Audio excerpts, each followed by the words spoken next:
Hi అండి. ఇవాళ ఈ సొరకాయలు చూడండి, 1 2 ఆ పైన ఒకటి ఉంది. ఇవి ఒరిజినల్ దేశవాళీ సొరకాయలు అన్నమాట. ఇవి మనకి మార్కెట్లో దొరకవు. వీటిల్లో డిఫరెంట్ షేప్స్ ఉన్నవి కూడా ఉన్నాయి. ఇది ఒక టైప్ ఆఫ్ షేప్ అన్నమాట.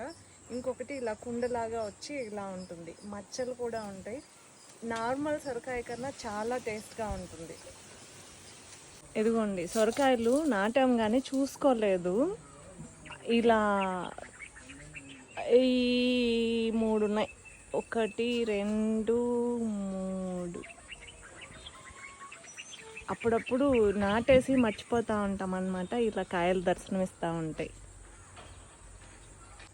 పాతకాలంలో పొలాలకి లేకపోతే అడవులకి వెళ్ళే వాళ్ళు ఉంటారు కదా, వాళ్ళు వాటర్ బాటిల్స్, మనకైతే ఇప్పుడు విచ్చలవిడిగా ప్లాస్టిక్ దొరుకుతుంది, అప్పట్లో దొరికేవి కాదు కదా. ఇవే అనమాట వాళ్ళ వాటర్ బాటిల్స్, మజ్జిగ బాటిల్స్. ఇవి ముదిరిన తర్వాత చాలా స్ట్రాంగ్ ఉంటుంది, లోపల గింజలు తీసేసి దీన్ని వాటర్ బాటిల్ లాగా యూస్ చేసుకోవచ్చు. పైన పెట్టడానికి బెండ్ యూస్ చేసేవాళ్ళు అనమాట. ఎండిపోయిన తర్వాత సొరకాయ ఇలా ఉంటుందన్నమాట. పైన కట్ చేసాము, ఇలా లోపల వాటర్ వేసుకోవచ్చును. ఇది కొంచెం లోపల కడుక్కొని వాటర్ వేసుకుంటే గింజలు మొత్తం యాక్చువల్గా ఎండిపోయిన తర్వాత క్లీన్గా వచ్చేస్తాయి అన్నమాట.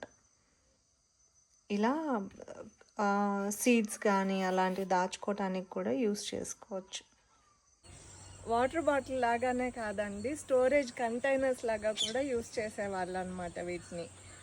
మనకి గోంగూర ఉంటుంది కదా, గోంగూర కాడ బెరడు తీసేస్తే లోపల ఉండేదాన్ని బెండు అంటాం అనమాట.